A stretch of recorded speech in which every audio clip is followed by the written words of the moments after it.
Uhali gani mtazamaji wa TVE, karibu katika taarifa ya habari. Tukujuze yale yaliyojiri tuliokuandalia kutoka chumba cha habari. Mimi ni Miriam Mleponi, nitakusomea habari za kitaifa na kimataifa. Kifuatacho ndani ya TVE habari. Kuelekea uchaguzi mkuu, Rais Mwinyi akutana na waangalizi wa uchaguzi kutoka SADC, huku jeshi la polisi likisema limejipanga kwa usalama. Wagonjwa 17 wenye saratani ya kinywa wafanywa upasuaji nchini na jopo la madaktari kutoka Uholanzi. Na katika habari za kimataifa, Trump ashuhudia utiaji saini makubaliano ya amani kati ya Cambodia na Thailand. Karibu mtazamaji wa TVE, na moja kwa moja tuanzie uko Zanzibar, ambapo tunaelezwa kuwa Rais wa Zanzibar na mwenyekiti wa Baraza la Mapinduzi Dr. Hussein Ali Mwinyi ameendelea kukutana na waangalizi wa uchaguzi kutoka jumuiya mbalimbali za kimataifa wanaofika nchini kwa ajili ya kuangalia utaratibu mzima wa uchaguzi utakaofanyika tarehe 29 Oktoba 2025. Goodluck Msolla ameandaa taarifa zaidi. Mapema Oktoba 26 amekutana na waangalizi wa Jumuiya ya Maendeleo ya Kusini mwa Afrika SADC ikiongozwa na spika mstaafu wa bunge la Malawi Richard Msowoya. Rais Dr. Mwinyi anatarajiwa pia kukutana na waangalizi wa uchaguzi wa Jumuiya ya Afrika Mashariki EAC watakaoongozwa na makamu wa rais mstaafu wa Uganda Specioza Kazibwe. Timu nyingine ya waangalizi wa uchaguzi itakutana na Rais Dr. Mwinyi ni ya waangalizi wa kutoka nchi za ukanda wa maziwa makuu CGLR ikiongozwa na rais mstaafu wa Burundi Domitien Ndayizeye. Timu 4 za waangalizi wa uchaguzi kutoka jumuiya za kimataifa zimewasili visiwani Zanzibar hadi sasa na tayari kwa ajili ya ufuatiliaji na tathmini ya mwenendo wa uchaguzi mkuu wa Tanzania, ikiwemo utakaofanyika visiwani Zanzibar. Katika hatua nyingine, jeshi la polisi nchini limesisitiza hali ya usalama nchini kuelekea siku ya uchaguzi mkuu utakaofanyika Oktoba 29 imeimarika na hakuna tishio lolote la kiusalama litakalozuia wananchi kujitokeza kutimiza ahadi yao ya kikatiba. Kupitia taarifa iliyotolewa na msemaji wa jeshi la polisi nchini David Misime, jeshi hilo limewahakikishia wananchi na wageni watakaokuwa nchini kuwa hali ya usalama nchini ni shwari. Jeshi la polisi kupitia taarifa hii lingependa kuhakikishia wananchi na wageni watakaokuwa nchini mwetu kuwa hali ya usalama ni shwari sana na hakuna tishio lolote la kiusalama linaloweza kufanya shughuli hiyo ya kupiga kura isifanyike kwa amani. Pia wananchi mnahakikishiwa amani na usalama wa kutosha siku ya Jumatano, hivyo mjitokeze kwa wingi kama mlivyojiandikisha kwenda kupiga kura bila hofu yoyote ile.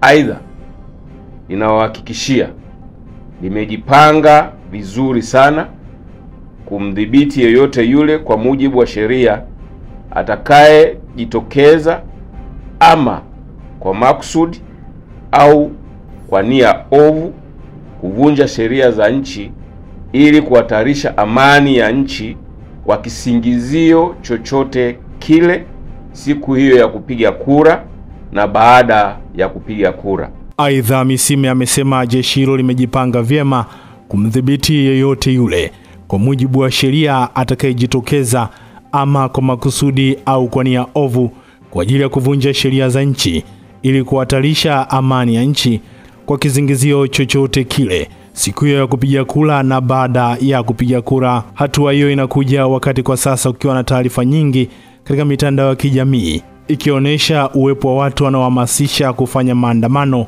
wakati wa siku ya uchaguzi mkuu utakaofanyika Oktoba 29. Asante sana Goodluck Msolla kwa taarifa hiyo. Mjumbe wa kamati kuu ya halmashauri kuu ya Chama cha Mapinduzi ambaye pia ni makamu wa rais wa Jamhuri ya Muungano wa Tanzania Dr. Philip Mpango amempokea aliyewahi kuwa makamu mwenyekiti wa Chama cha Demokrasia na Maendeleo Chadema kanda ya kati Bwana Jackson Jingu aliyehamia Chama cha Mapinduzi CCM wakati wa kikao cha kamati ya siasa ya mkoa wa Singida.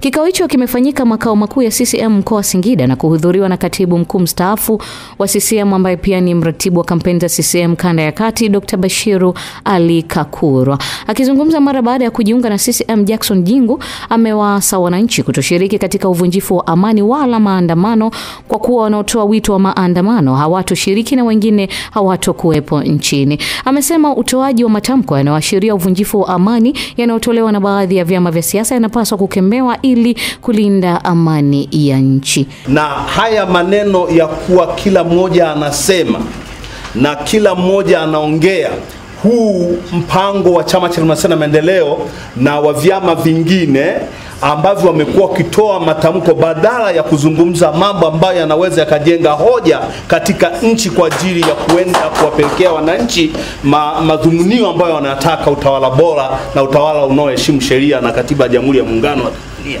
Badala yake na matokeo yake imekuwa ni katika hali ya kutoa matamshi yenye kuleta harassment katika nchi na kuvunja amani kwa ujumla. Jopo la madaktari bingwa kutoka nchini Uholanzi kwa kushirikiana na madaktari wazawa wa Hospitali ya Taifa ya Muhimbili wamefanikiwa kufanya upasuaji kwa wagonjwa 17 wenye saratani ya kinywa pamoja na matatizo ya taya, huku wakiweza kurekebisha sehemu ya nusu ya taya kwa wagonjwa ambao waliathiriwa na matatizo ya taya pamoja na uso. Zaidi tuungane na mwanahabari wetu Goodluck Msola. Kwa mujibu wa daktari bingwa wa magonjwa ya uso, taya na kinywa kutoka Hospitali ya Taifa Muhimbili, Dr. Arnold Agustino amesema upasuaji huo ambao unaendelea kwa kipindi cha mwezi mzima umefanikiwa kufanyika kwa mafanikio makubwa, hasa kwa wagonjwa wenye saratani ya kinywa pamoja na changamoto nyingine katika taya, ikiwa ni katika kuwasaidia wananchi kurekebisha na kuongeza uhai wao wa kuishi, hususan kwa wagonjwa wa saratani ya kinywa. Aidha, Dr. Agustino amesema pamoja na upasuaji huo kuweza kutumika kutibu wagonjwa hao, pia unatumika kuongeza uzoefu kwa madaktari wazawa wa Kitanzania ili miaka ijayo waweze kufanya kwa 100% na madaktari wa Kitanzania. Kwa kushirikiana na hao wenzetu madaktari wazawa, madaktari wa Muhimbili wanakwenda kujengewa uwezo zaidi wa jinsi ya kukabiliana na haya matatizo ya saratani ambazo zinahusiana na kinywa na uso na mataya, lakini pia haya mavimbe mengine ambayo si saratani lakini yanaharibu sehemu hizi za kinywa na taya.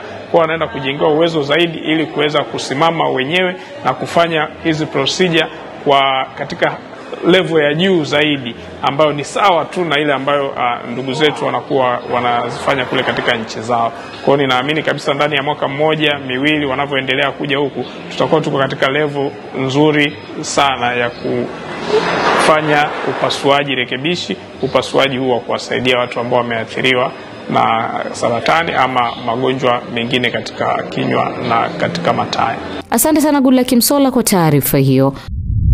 Watumishi wa afya katika ngazi za zahanati, vituo vya afya na hospitali wametakiwa kuachana na vitendo vya kuwabagua wagonjwa kwa kuwatolea lugha chafu, na badala yake wahakikishe kwamba wanafanya kazi kwa weledi na kuzingatia maadili ya kazi kwa lengo la kutoa huduma bora na ufanisi kwa wananchi. Victor Masangu ameenda taarifa zaidi ambayo inasomwa hapa studio na Goodluck Msola. Kauli hiyo imetolewa na mganga mkuu wa halmashauri ya manispaa ya Kibaha, Dr. Catherine Saguti, wakati wa kilele cha maadhimisho ya Afya Day ambayo yamewashirikisha wauguzi na madaktari kutoka manispaa ya Kibaha.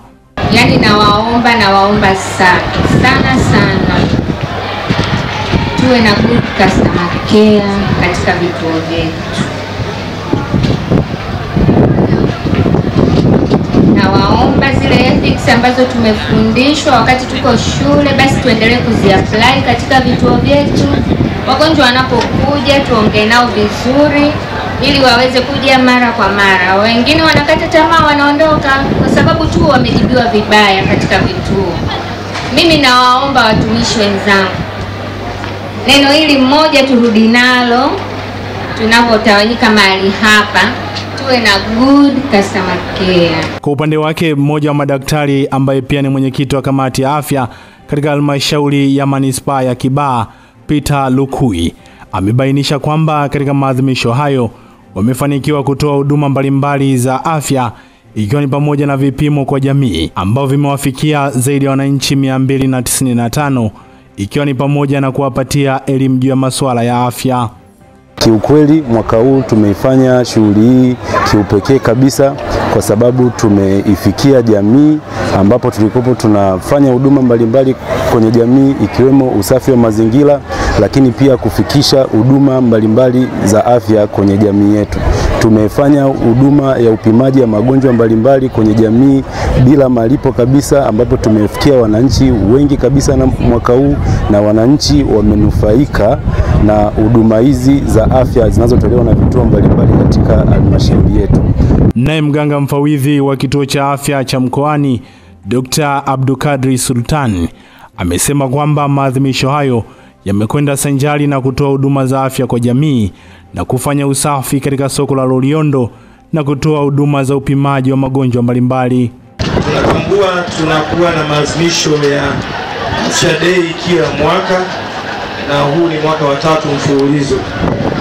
Mwaka huu imefanyika kipekee, na kila mwaka kunakuwa kuna improvement.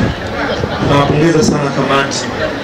Mwaka huu tumeanza na tukio la kufanya usafi. Tulishiriki kufanya usafi soko la Loliondo kwa mafanikio makubwa sana. Lakini jana tukawa na zoezi la kutoa huduma za afya kwa jamii inayotuzunguka. Lakini tumefanikiwa pia, tumefikia watu zaidi ya 295 na tumeona watu wana changamoto mbalimbali na wamepewa vifaa kuleta hivi vituo vya kutolea huduma. Na baadhi ya watumishi wa afya ambao wameshiriki katika maadhimisho hayo wamemshukuru Rais Dr. Samia Suluhu Hassan kwa kuweza kuwawekea mazingira rafiki ya ufanyaji wa kazi ambao vimewasaidia kwa kiasi kikubwa katika kutoa huduma kwa wananchi. Wiki hii tulianza siku ya Jumamosi kwa kufanya usafi katika soko letu kubwa la Loliondo, na siku ya jana tukafanya huduma za matibabu na upimaji na utoaji wa elimu viwanjani vya Bwawani, na tulifanikiwa kuona wananchi zaidi ya wananchi 295 na kuweza kutoa huduma pamoja na matibabu. Napenda kutoa shukrani za dhati kwa wafanyakazi wote wa sekta ya afya kwa kujumuika katika hii siku muhimu sana ya Afya Day. Siku hii huwa inasherekewa kila mwaka, na huu ni mwaka wa 3 mfululizo ikifanyika katika manispaa hii, ikiwakutanisha wafanyakazi wote wa sekta ya afya katika manispaa ya Kibaha, kuanzia zahanati, vituo vya afya mpaka hospitali ya manispaa. Katibu Mkuu Wizara ya Maliasili na Utalii Dr. Hassan Abasi amewataka askari waliohitimu mafunzo ya Jeshi la Uhifadhi TANAPA na TFS kufuata sheria, kanuni na taratibu, ikiwa ni pamoja na ulinzi wa rasilimali katika utendaji wao wa kazi. Neema Huseni anayo taarifa zaidi. Dr. Abasi ameyasema hayo wakati akifunga mafunzo ya uongozi kwa maafisa na askari 311 kutoka Jeshi la Uhifadhi TANAPA na mafunzo ya awali kwa askari 369 kutoka Wakala wa Huduma za Misitu Tanzania TFS yaliyofanyika katika chuo cha mafunzo cha Jeshi la Uhifadhi kilichopo halmashauri ya wilaya ya Mlele mkoani Katavi. Hii sekta ya maliasili ndio taaluma ya kwanza duniani tangu Mwenyezi Mungu amuumbe binadamu wa kwanza. Maana ni kwamba binadamu wa kwanza alishushwa TFS, na kwa binadamu hiyo binadamu wa kwanza alishushwa Wizara ya Maliasili na Utalii. Maana yake ni kwamba kwenye misitu yetu pia kuna amri, kuna masharti kuhakikisha kwamba tunakwenda kufuata taratibu na maadili ya ulinzi wa rasilimali. Naye kamishina wa uhifadhi TFS Profesa Dosi Silayo amesema mafunzo hayo yanawasaidia kuwapa vijana mbinu mbalimbali za utendaji wa kazi. Ajira mpya kama hizi zinatupa nguvu ya kuendelea kusimamia maeneo yetu na ajira ambazo zinaendelea kuja, lakini mafunzo mahususi ambayo tunayatoa tunatumia pia nafasi hiyo kuwapa vijana hawa mbinu mbalimbali za kupambana na masuala. Kwa upande wao, wahitimu wa mafunzo hayo wamesema wako tayari kwenda kuhifadhi maliasili ikiwemo wanyamapori na misitu. Na tuko tayari kwenda kuhifadhi maliasili zetu ikiwemo wanyamapori pamoja na misitu kwa ajili ya kizazi cha sasa na kizazi kijacho. Kwa mimi kama askari, mafunzo haya yameniweka timamu na nipo tayari kwenda kazini na kuungana pamoja na askari wenzangu, kuungana pamoja na jamii zetu kwa ujumla. Aidha, walitoa shukrani kwa Rais Dr. Samia Suluhu Hassan kwa kutoa ajira kwa vijana katika sekta mbalimbali ikiwemo sekta ya maliasili na utalii. Asante sana Neema Huseni kwa taarifa hiyo. Baadhi ya walimu wa shule za msingi na sekondari kwenye wilaya ya Handeni na Kilindi mkoani Tanga waliokuwa wakikabiliwa na changamoto ya mikopo umiza maarufu kama kausha damu wameondokana na changamoto hiyo baada ya kujiunga kwenye chama cha ushirika wa akiba na mikopo ya walimu kilichopo mkoani humo. Taarifa zaidi na Elizabeth Kilonzo kutoka Handeni. Wakizungumza wakati wa mkutano mkuu wa chama hicho uliokutanisha zaidi ya walimu 700 kutoka wilaya za Handeni na Kilindi, baadhi ya walimu hao wanaeleza namna wanavyonufaika na chama hicho cha akiba na mikopo ya walimu maarufu kama Handeni Teachers SACCOS. Kupitia SACCOS hii ya walimu, kwa kweli manufaa mafaida ni nyingi sana. Kwangu mimi SACCOS imeniwezesha kupata ada za watoto. Wakati mwingine kuna changamoto za hapa na pale, basi unapata mkopo.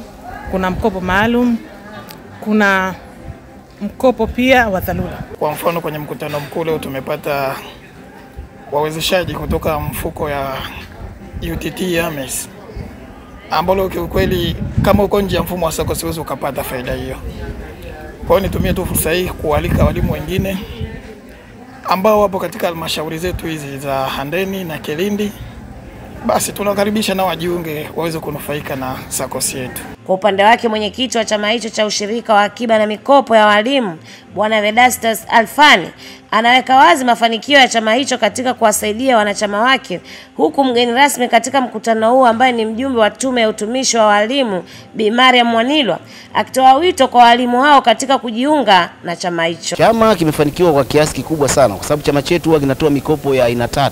Tunatoa mkopo wa dharura thamani ya shilingi 200,000, tunatoa mkopo maalum thamani ya shilingi 700,000 na tunatoa mkopo mkubwa huo mwanachama huwa anapewa kulingana na akiba alizokuwa nazo. Kwa hiyo kama mwanachama ana milioni 10 au kama mwanachama ana milioni 5 let's say anapata milioni 15. Kwa hiyo chama kimewasaidia wanachama wengi. SACCOS ni mfumo rasmi halali wa ukopeshaji kwa sababu unaweka hela yako alafu unakopa. Ni tofauti na mikopo hii ya kausha damu ambayo inawapelekea kwenye madeni na hata kufilisika na inaleta migogoro na migongano ya katika familia, sababu mke anakopa amshirikishi mumewe au mume anakopa amshirikishi mkewe alafu wanakuja kufilisiwa. Maana hii mikopo ya kausha damu hizi taasisi nyingine wanakuja kuwanyang'anya kila kitu nyumbani. Asante sana Elizabeth kwa taarifa hiyo. Wizara ya Maendeleo ya Jamii, Jinsia, Wanawake na Makundi Maalum imekabidhi pikipiki 8 kwa maafisa maendeleo ya jamii wa mkoa wa Songwe ili kuboresha mazingira ya kazi na kuongeza ufanisi katika utoaji wa huduma za kijamii kwa wananchi. Zaidi tuungane na mwanahabari wetu Goodluck Msola. Hafla hiyo ya makabidhiano imefanyika katika ofisi ya mkuu wa mkoa wa Songwe iliyohudhuriwa na viongozi mbalimbali wa serikali, maafisa maendeleo ya jamii kutoka halmashauri 4 kati ya 5 za mkoa wa Songwe.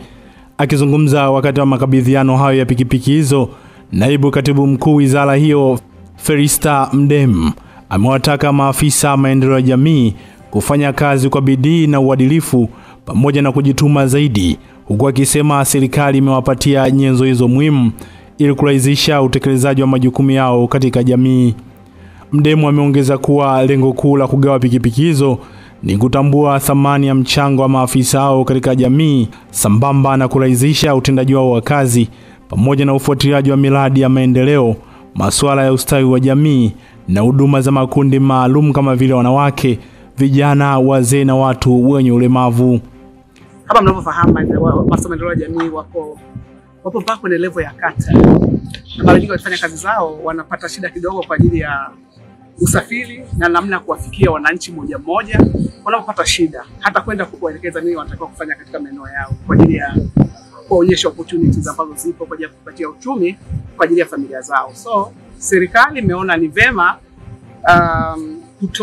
kutoa huduma hii ya usafiri wa pikipiki kwenye mikoa yetu Tanzania, na Wizara ya Maendeleo ya Jamii imetoa pikipiki 8 kwa ajili ya kugawa baadhi ya mikoa. Sasa mikoa mingine tayari ishafikiwa na sasa tuko Songwe kuhakikisha maafisa maendeleo ya jamii wanafanya kazi zao vizuri, kuhakikisha maafisa maendeleo ya jamii wanarahisishiwa namna kutoa huduma katika maeneo yao na namna kuwafikia wananchi. Kwa upande wake, kaimu katibu tawala wa mkoa wa Songwe John Mwaijuru alishukuru wizara kwa hatua hiyo, akisema uwezeshaji huo umewasaidia kupunguza changamoto hususan ya usafiri iliyokuwa ikiwakabili maafisa maendeleo ya jamii kwa muda mrefu, jambo lilokuwa likiwachelewesha utekelezaji wa baadhi ya majukumu yao.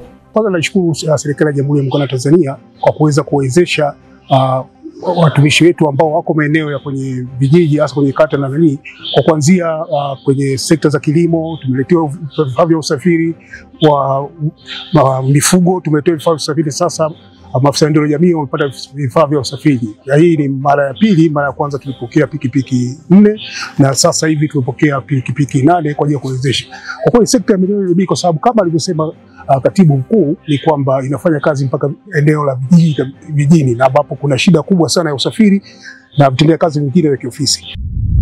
Na kwingineko huko mkoani Shinyanga, wasimamizi wa vituo vya uchaguzi mkuu 2025 jimbo la Solwa wametakiwa kutumia lugha zenye staha kwa wapiga kura, ikiwa ni pamoja na kutoa kipaumbele kwa wapiga kura wenye mahitaji maalum, wakiwamo wazee, watu wenye ulemavu, kina mama wajawazito na wanaonyonyesha. Mwavita Mkondo ameandaa taarifa zaidi kutoka mkoani Shinyanga. Agizo hilo limetolewa na msimamizi msaidizi wa uchaguzi jimbo la Solwa Frank Richard wakati akifungua mafunzo ya siku 2 ya wasimamizi wa vituo vya uchaguzi mkuu 2025 jimbo la Solwa, ambapo amewataka kutumia lugha zenye staha ili kuepuka malalamiko kutoka kwa wapiga kura na mawakala wa vyama vya siasa. Lugha. Wewe mama sogea uone. Lugha. Kwa mujibu wa maelekezo ya Tume Huru ya Taifa ya Uchaguzi, haikukutaka uwe na upendeleo kwa watu, imekutaka utoe kipaumbele kwa watu. Hivi ni vitu viwili tofauti. Yaani wote wana haki ya kupata, lakini kulingana na mazingira ya mtu mmoja na mtu mwingine, unampa kipaumbele mtu huyu ili zoezi lako lisikwame.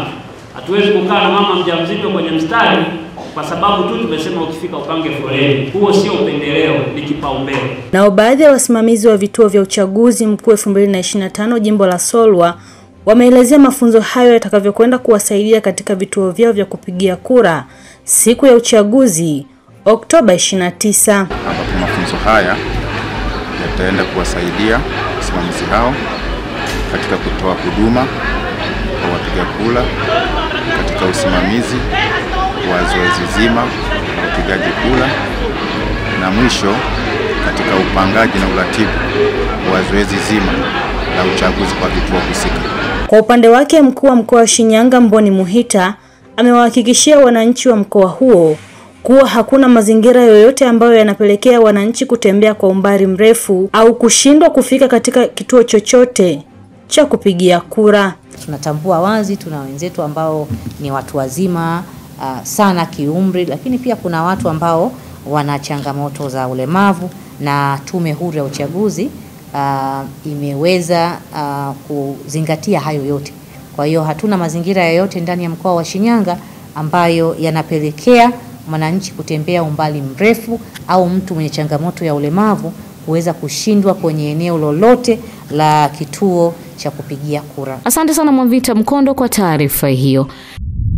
Wasimamizi wa vituo vya uchaguzi na wasimamizi wasaidizi wilayani Ilemela mkoani Mwanza wametakiwa kuzingatia sheria wakati wa zoezi la upigaji kura ili kuhakikisha uchaguzi unakuwa wa amani na utulivu. Emmanuel Mashak anayo taarifa zaidi. Akizungumza wakati akifungua mafunzo kwa wasimamizi wa uchaguzi jimbo la Ilemela, msimamizi wa uchaguzi jimbo hilo Helbert Bilia amewataka wasimamizi hao kutumia lugha nzuri sanjali na kutoa kipaumbele kwa watu wenye mahitaji maalum. Wito wangu kwa watendaji wetu ambao leo hii tunawapa mafunzo, kwanza ni kuzingatia sheria, katiba pamoja na maelekezo yanayotolewa na Tume Huru ya Taifa ya Uchaguzi ili uchaguzi wetu tufanye katika hali ya amani na utulivu pasiwepo na malalamiko yote. Lakini zoezi hili walifanya kwa uzalendo, ni zoezi la kizalendo ili tuendelee kudumisha umoja wetu na mshikamano wetu katika baina yetu wa Tanzania. Kwa upande wake, mkufunzi wa mafunzo hayo Isaya Hosea ameainisha lengo la mafunzo hayo kuwa ni kuwajengea uwezo ili waweze kufanya kazi kwa weledi.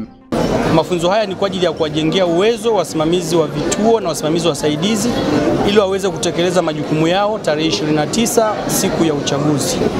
Maandalizi yote yako vizuri na mada zimepangwa vizuri, tumejipanga kwa ajili ya kuwawezesha na kuwafundisha vizuri. Nao baadhi ya wasimamizi wa uchaguzi wamesema mafunzo hayo yatawasaidia katika zoezi hilo kwa kuwasaidia pia watu wenye ulemavu pamoja na wazee kuhakikisha wanatimiza haki yao ya msingi ya kupiga kura. Mafunzo tunayoyapata leo yatatuwezesha kusimamia uchaguzi huu kwa huru na haki kama lilivyo jina la tume yenyewe ya uchaguzi. Ina maana kazi yenyewe ni ya kwenda kusimamia ili kusiwepo na upendeleo wowote, kutimiza majukumu ya tume huru ya uchaguzi, kufanya kazi kwa mujibu wa sheria. Kutakuwepo na wazee, kutakuwepo na wanawake wajawazito, kutakuwepo na watu wenye nguvu, ni kuwaelekeza wawapishe wale wazee, lakini ni kuhamasisha wafate sheria, taratibu na kanuni zote za tume ya uchaguzi wakati wa upigaji kura. Watakapomaliza kupiga kura waende nyumbani wakisubiria majumuisho ya kura. Nimejipanga mimi binafsi kwamba kuepuka mazingira ambayo yatasababisha uvunjifu wa sheria na kuepuka mazingira ambayo yataonekana kama ubadhirifu wowote ule ambao utatokea ili kuweza kuvuruga amani ya nchi. Kwa hiyo nimejitahidi kwa kila namna, nimejipanga kwa kila namna kwamba niweze kufanya kazi kwa weledi uliotukuka ili kuweza kudumisha amani ya nchi yetu. Asante sana Emmanuel Meshak kwa taarifa hiyo. Jimbo la Itigi mkoani Singida limefanya mafunzo kwa makarani waongozaji wapiga kura ambao wamekumbushwa kutambua kuwa dhamana waliopewa ni kubwa, nyeti na muhimu kwa taifa, hivyo hawana budi kuwa makini na kufanya kazi kwa weledi wa kiwango cha juu. Amini Nyaungo ana undani wa taarifa hii kutoka mkoani Singida. Hii ni semina inayowakumbusha wajibu wao makarani waongoza wapiga kura. Hapa wanasema namna walivyoipokea semina hiyo. Mafunzo tuliyopatiwa leo yatatusaidia katika, kwanza tumejifunza kujitambua sisi wenyewe na nafasi tuliopewa katika nchi yetu. Inabidi kwanza tuwe wasiri kulinda sheria ambazo tutakazozikuta mule ndani ya kituo, na pia itatusaidia kuwaelekeza wananchi namna ya utaratibu utakao kuwepo wakati wa uchaguzi, wafuate kwa utaratibu na haki ili uchaguzi uende kwa uhuru na haki. Ipo hapa ni kwamba makarani hawa wanapata elimu ya kutosha na wanaweza kujua kwamba kipi wanaenda kukifanya na wataenda kusimamia zoezi liweze kukamilika kama ambavyo limepangwa. Je, mgeni rasmi ambaye amefungua semina hiyo anasemaje juu ya mafunzo hayo? Mambo ya kuzingatia, ndugu washiriki wa mafunzo. Wote tunafahamu kuwa uchaguzi ni mchakato unaojumuisha hatua na taratibu mbalimbali za kikatiba na kisheria ambazo paswa kufuatwa na kuzingatiwa hasa katika ngazi ya kituo, ambapo mchakato wa kupiga kura na kuhesabu kura huendeshwa na hatimaye matokeo ya uchaguzi kwa kiti cha rais, ubunge na madiwani ndipo yanapoanzia. Asante sana Amini Nyaungo kwa taarifa hiyo. Aliyekuwa mstahiki meya wa jiji la Dar es Salaam ambaye ni mgombea udiwani kata ya Vingunguti kupitia Chama cha Mapinduzi amefungua rasmi kampeni zake kwenye viwanja vya Kombo, huku akiwasomea wananchi wa kata hiyo mambo yaliyoainishwa kwenye ilani ya CCM ya mwaka 2025 hadi 2030 ikiwamo ujenzi wa mnada wa mbuzi. Mrisho Mapeyo anaeleza zaidi. Akizungumza katika mkutano wa kuhitimisha kampeni za udiwani kwenye viwanja vya Kombo, kata ya Vingunguti wilayani Ilala jijini Dar es Salaam, Kumilamoto amesema wakati mgombea urais wa Jamhuri ya Muungano wa Tanzania kupitia CCM alipofanya kampeni jijini humo, aliwakabidhi wagombea ilani ya chama hicho inayoonyesha mambo yote yanayokwenda kutekelezwa kwa kila kata. Kumilamoto amewasomea wananchi vipaumbele vya ilani ya chama hicho kwenye kata ya Vingunguti, kuwa ni pamoja na ujenzi wa mnada wa mbuzi, ujenzi wa kiwanda cha mbolea, ujenzi wa machinjio ya pili pamoja na ujenzi wa barabara na shule mpya, ambapo amewataka wananchi kujitokeza kupiga kura na kukichagua chama hicho kwa nafasi ya rais, ubunge na udiwani. La kwanza, Rais Samia ameandika humu anaenda kujenga shule mpya ya pili ya sekondari katika mtaa wa Miembeni kata ya Vingunguti. Mama Samia oye! Na imeandikwa humu ina thamani ya bilioni 4.9.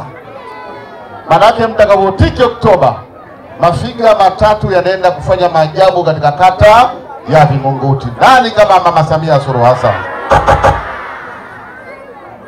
Lakini la pili, katika ilani hii Dr. Samia Suluhu Hassan anaenda kujenga machinjio ya pili yenye thamani ya bilioni 1 na milioni 500.